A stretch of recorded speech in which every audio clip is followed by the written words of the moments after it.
সেই সভায় এসে মিলিত হয়েছেন। সভার মাঝখানে একটি আসন নির্দিষ্ট করে রাখা আছে, সে আসনে বসবেন জনক রাজার গুরুদেব। এমন সময় জনক রাজা ঘোষণা করলেন, আপনাদের মধ্যে যিনি আমাকে এক কথায় তত্ত্বের উপদেশ দিতে পারবেন, মনে রাখবেন একটি কথায় তত্ত্বের উপদেশ দিতে হবে, যাতে আমার মনে আর কোনো প্রশ্ন জাগবে না, তিনি এসে গুরুর জন্য নির্দিষ্ট এই শূন্য আসনে উপবেশন করুন। রাজাকে উপদেশ দিতে মুনি ঋষিরা কেউই আসন ছেড়ে নড়লেন না। তারা ভাবলেন, উপদেশ শুনে রাজার মনে যদি কোনো সংশয় জাগে, প্রশ্ন জাগে, তবে তো গুরুর আসন থেকে তিনি নামিয়ে দেবেন। সে তো বড় অপমান, অপমানের অ্যাক্সেস হতে হবে, সবাই হাসাহাসি করবে। এই ভেবে তারা যে যার জায়গায় স্থির হয়ে বসে রইলেন। এমন সময় সভায় এসে উপস্থিত হলেন অষ্টাবক্র মুনি।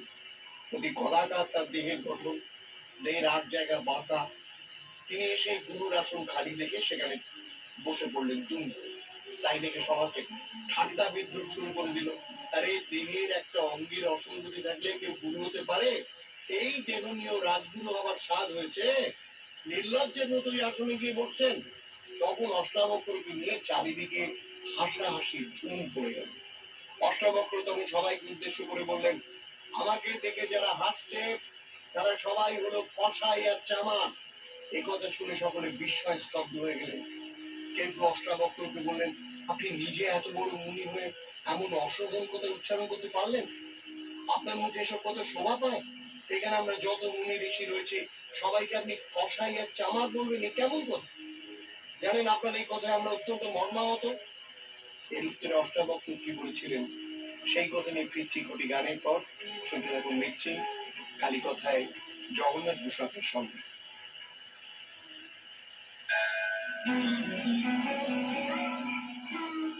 শ্রী জগন্নাথ বসুর সঙ্গে কালী কথা, শুধুমাত্র 98.3 মির্চিতে।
গানের সুরের প্রাণের ভাষায় ভোলালো যে মনের কথায়, গানের সুরের প্রাণের ভাষায় কালী প্রসাদ ছিল না যে রাম প্রসাদ নাম কি তার।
ওম গণেশায় নমঃ, গণেশায় নমঃ, গণেশায় নমঃ। বিষ্ণু বিষ্ণু ভগবতী কিংবা জলোদ্দিষ্টনে নাই শান্তি, ওম শান্তি, আমি আত্মা শান্তি দেবতা ছিলাম, যেটা সেটা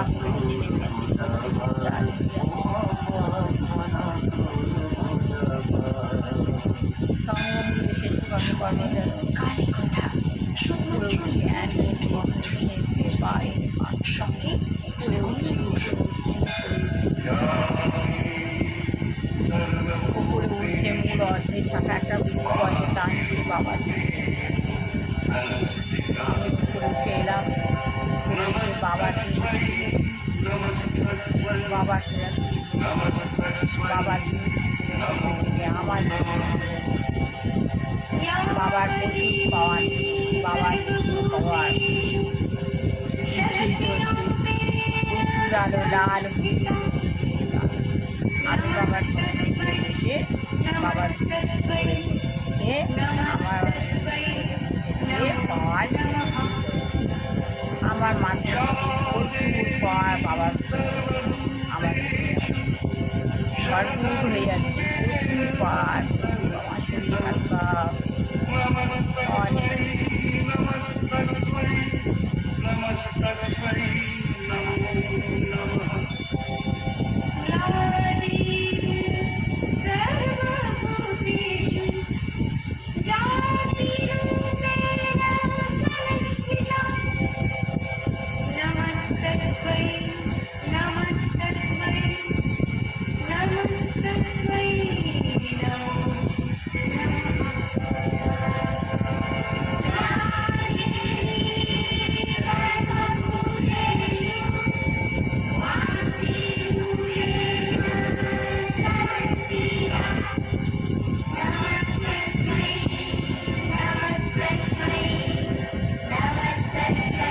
পাওয়ার বাবার কাছ থেকে ঘুরে এলাম। এবার আস্তে আস্তে শরীর আমার হালকা হয়ে গেল, প্রচুর শক্তি পেলাম। আমি এবার আস্তে আস্তে আমাদের থেকে নিচে নেমে আসি। 7890983983 নম্বরে আর শুনতে থাকুন কালী কথা 98.3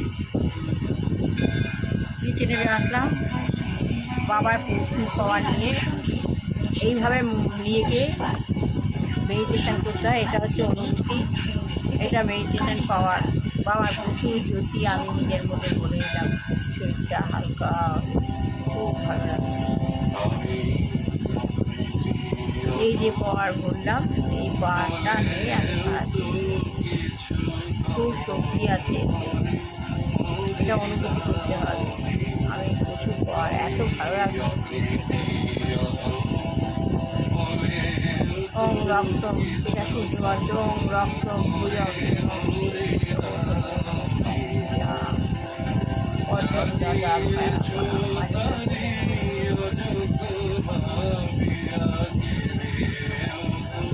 তিনের দম। এই যে উপরে উঠলাম, পাওয়ার নিলাম ভগবানের কাছ থেকে, এইটাই পাওয়ার করে। ওম রক্ত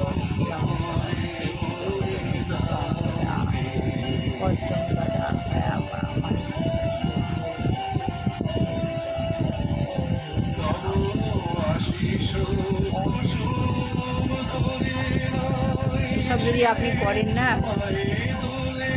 শরীরে শক্তি পাবেন, রোগমুক্ত হবে, আপনার ঘরের পরিবেশ এবার ফিল হয়ে যাবে।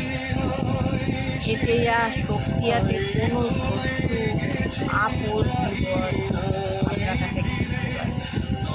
এই যে অন্ধবিশ্বাস বাবার, এই যদি আপনি অনুভব করলেন, আপনি আমাকে ভগবানের মানেন, তবেই আমি ওকে অনুভব করতে পারবেন। আর শরীরটাকে তুললাম, কোথায় গেলাম, সেই উপরে গেলাম, উপরে গাছটা পুরো অনুভব করলাম, গাছের নিচে বাবা আছে অনুভব করলাম, বাবার সঙ্গে বসলাম, বাবার জীবনের মধ্যে থেকে এরকমভাবে আমার মধ্যে আলো দিচ্ছে, এরকমভাবে আমার এখান দিয়ে পাওয়ার, পুরো পাওয়ারটা আমি এর মধ্যে বললাম, আমি অনুভব করছি এখান দিয়ে পাওয়ার, প্রচুর আগুনের শুরু আমার কীভাবে ফোন রিচার্জ করবো, শরীরটা আমার হালকা হয়ে যাচ্ছে, ভালো লাগছে।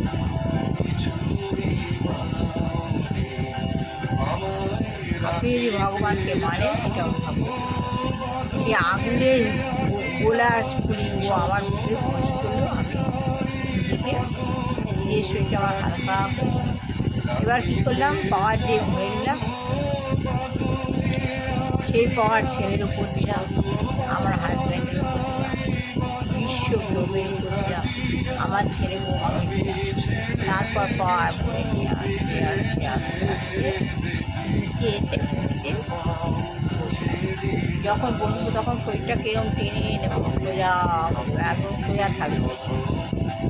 যেই ভগবানকে ভালোবাসি সেই ভগবানকে এখানে বসাবো, বসে অনুভব করে তোমার ডাকে। এতে প্রচুর অনুভূতি আপনাকে পেতে হবে।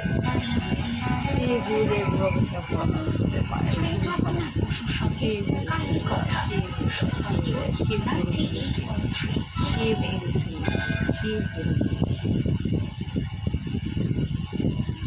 সবাইকে উনি চামার আর কষাই করলেন রাগের জন্য।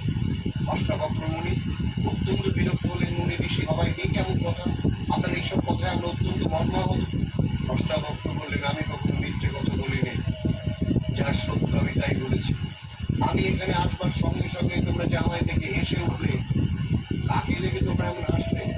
হাড় মাংসে গড়া চামড়ায় ঢাকা এই দেহটাকে দেখেই না তোমরা এসেছ?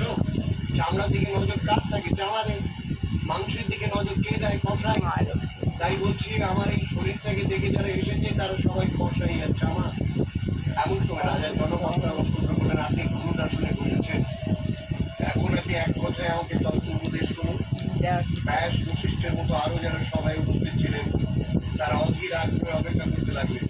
তারা ভাবলেন জনকের মনে কোনো সংশয় যাইবে না, অথচ এক কথাতেই অষ্টাবক্র জনককে তত্ত্ব উপদেশ করলেন। কি সে তত্ত্ব?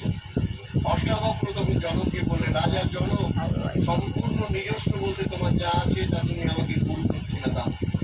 দাও গুরু দক্ষিণা দাও, তুমি তোমার যা নিজস্ব আছে তাই। এই একটি কথায় জনকের মনে নানা রকম চিন্তার উদয় হয়ে তিনি ভাবতে লাগলেন, নিজস্ব বলতে আমার কি আছে?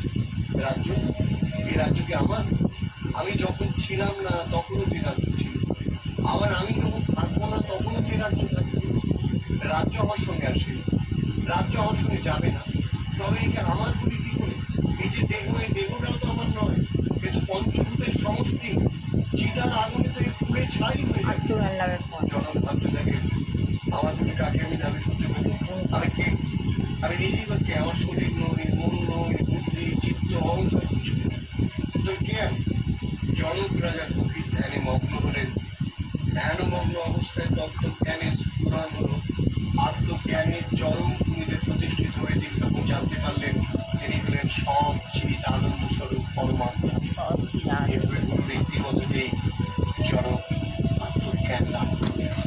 শুনছেন মেট্রিক কালী কথা, সঙ্গে জগন্নাথ বসু।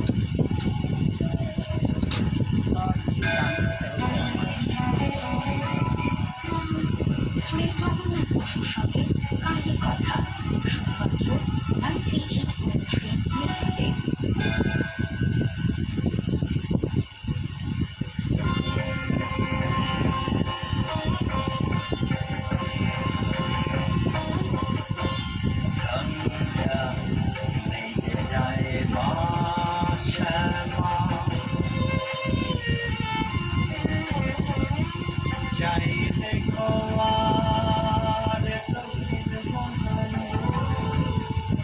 Ora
পন্থায় শ্রী প্রভুপাদ কি বলছেন, ভগবত ভক্তি হাতে বলা হয়েছে যে ভগবত গীতা হতে বলা হয়েছে যে চাতুর্বর্ণ ময়ং বৃষ্টম, এর অর্থ, এটা সংস্কৃত, এর অর্থ হচ্ছে ভগবত গীতা 5000 বছর আগে বলা হয়েছিল। ভগবত গীতায় 5 বছর আগে বলা হয়েছিল এবং ভগবত গীতাতে শ্রীকৃষ্ণ বলেছেন, এই ভগবত গীতার তত্ত্ব আমি প্রথমে সূর্যদেবকে বলি। দেখেছেন, এই যে আমি মেডিটেশনটা করছি, সেই ভগবান সূর্যদেবের উপরে বসে আছে, সূর্যদেবের কাছ থেকে পাওয়া নিচ্ছি। দেখবেন একদিন বৃষ্টি হলে শরীরে শক্তি লাগে না, মনে হচ্ছে ভগবান জ্যোতি দিতে পারছে না, শরীর খারাপ লাগে, মন খারাপ লাগে। আমার তো হয়, আর কা হয় কি জানি না। কারণ ভগবান মেঘলা থাকলে ভগবান সূর্যদেব কেউ করা যায় না, সেই সূর্যদেবকে বলা হচ্ছে। সুতরাং আপনি যদি সময়ের মাপ পাঠিয়ে হিসাব করতে চান, আপনি যদি সময়ের মাপ পাঠিয়ে হিসাব করতে চান, তবে তা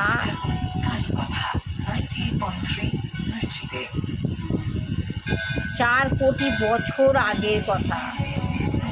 আপনি যদি হিসাব করতে চান, ঠিক আছে, ওই ভগবত গীতার সূর্যদেবের পর আপনি যদি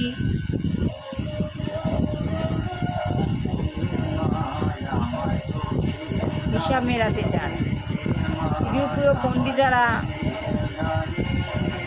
5000 বছর আগের ইতিহাসও জানে না। হিন্দুরা 5000 বছর ইতিহাসও, 1000 বছরের ইতিহাসও জানেন না। 5000 বছর আগের ইতিহাসও পণ্ডিতেরা জানে না। তাদের পক্ষে 4 কোটি বছর আগের কথা কল্পনা করা কিভাবে সম্ভব?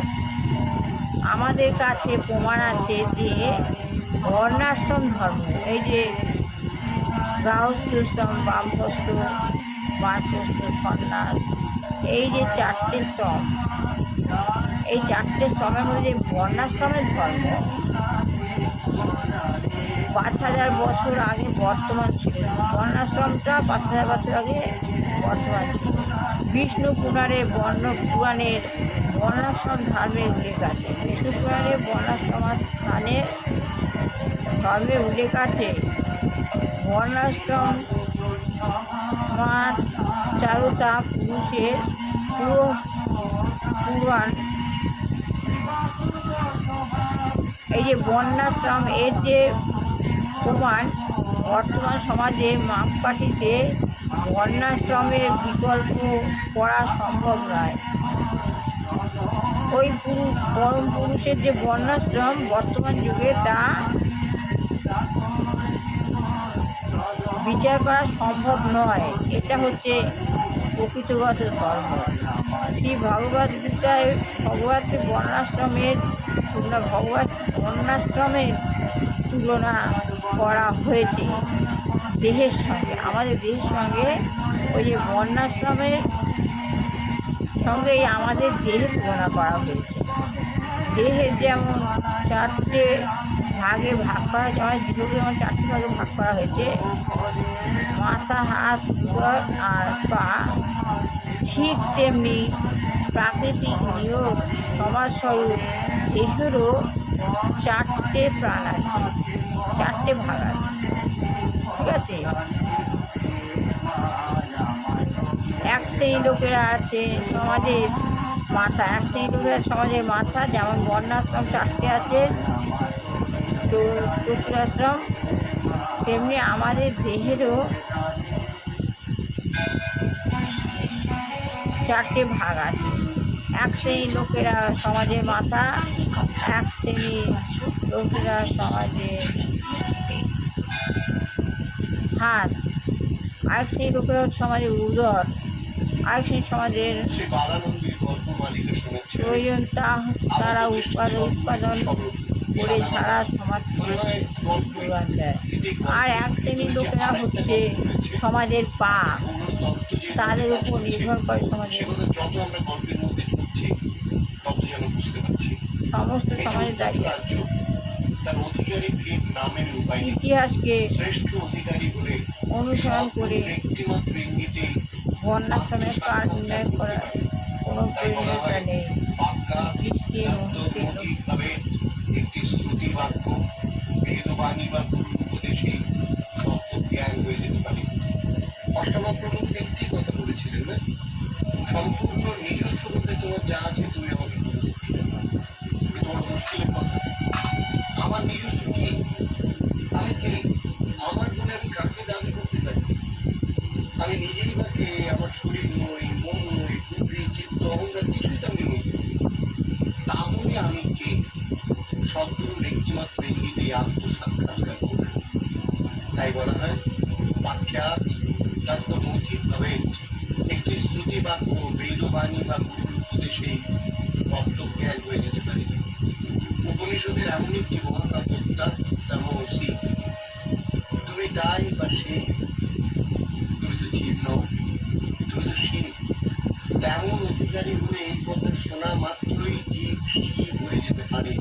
তার আর সাধন ভজনের প্রয়োজন থাকে না, মনন নিরিধ্যাসন করতে হয় না, মাত্র শ্রবণেই সে কৃতার্থ হয়ে যেতে পারে। বালানন্দজির আশীর্বাদে হাত আপনার মাথায় পড়ুন।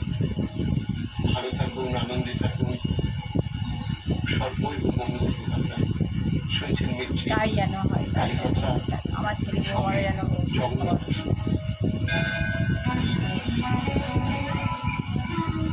শ্রী জগন্নাথ বসুর সঙ্গে কাঠের কথা শুধুমাত্র 98.3 মিউজিকে।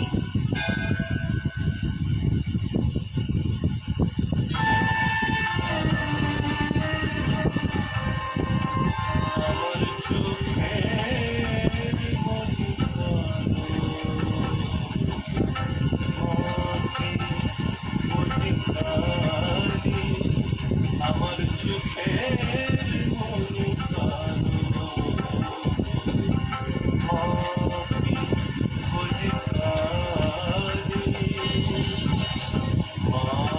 দয়াতে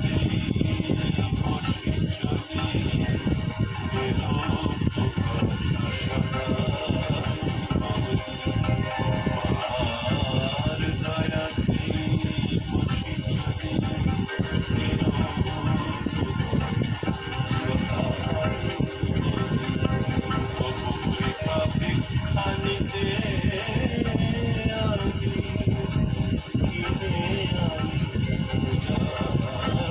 চলি এলো আমার চোখের মনি কালো, অধিকার।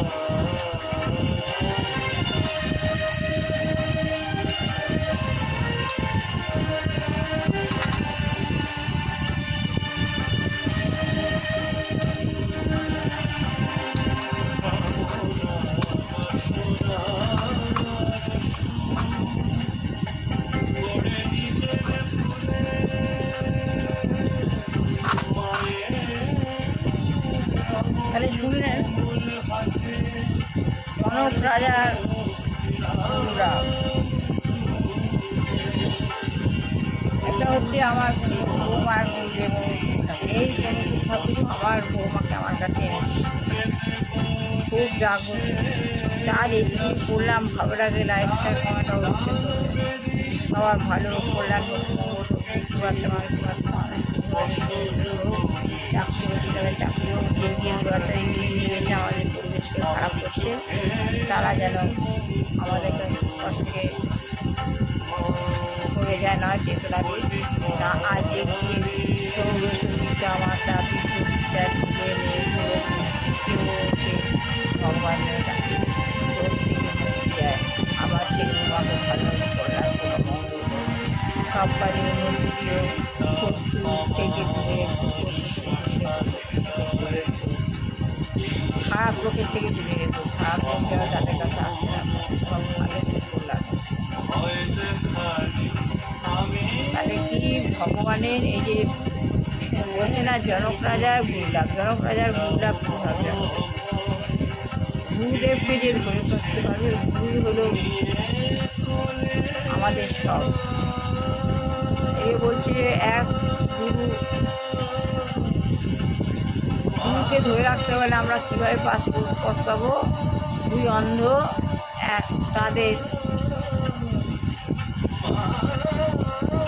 তাদের কি হয়েছে, তাদের খুব শরীরে চুলকানি হচ্ছে। তারা কিভাবে ভগবানের স্পর্শ পাবে? তো ভগবানের কাছে গিয়ে বলা হচ্ছে, ভগবান বলছেন তোমাদের যে গুরু, সেই গুরুর কাছে এক হাত রেখে দিতে হবে আর এক হাত সংসারে রাখতে হবে। তোমাদের আমরা এই বাইরে বেরোবার পথ বের করে দিতে পারবো, তবে এই প্রাচীর আছে, এই প্রাচীরের ফুটো আছে, এই ছিদ্র দিয়ে তোমরা বেরিয়ে যেতে পারবে। সেই ছিদ্রই হলো গুরু। তাদের শরীরে চুলকানি ছিল, চুলকাতে বললো তোমাদের এই প্রাচীর ধরিয়ে দিচ্ছি। এই প্রাচীর ধরিয়ে দিয়ে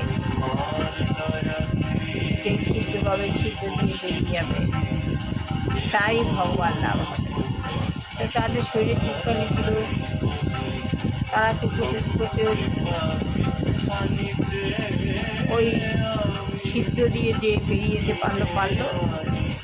আর যে দুই হাত দিয়ে চুপতে প্রাচীর ছেড়ে দিল, সে আর ঠিক জায়গা মতো যেতে পারল। সেই হলো কথা। হচ্ছে প্রাচীর মানে হচ্ছে এই গুরু। গুরুদেবের পথ আমরা পেলাম। এই গুরুকে আমরা যখন, আমার শরীরে চুলকানি হচ্ছে, কিন্তু যে গুরু এক হাত সংসারে দৃঢ়ভাবে রাখো আর এক হাত তুমি সংসারে কাজ, চুলকানি মানে হচ্ছে সংসারে কাজকর্ম করা। তাই যে বুদ্ধিমান সে এক হাত সব সময় ভগবানের কাছে রেখে দেবে আর এক হাত দিয়ে সংসারে কাজ করবে। আর যে তার কাছে ভগবান লাভ হবে।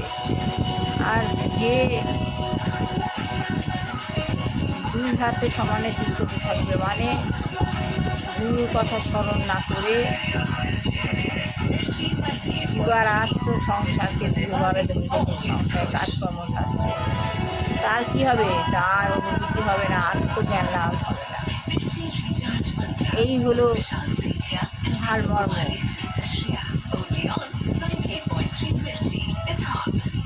জনগুরুর গুরুলাভ, এইভাবে জনগুরুর গুরুলাভ হয়। জনক রাজার গুরুলাভ, এইভাবে জনক রাজার গুরুলাভ। ভালো লাগে লাইক শেয়ার কমেন্ট অবশ্যই করবেন।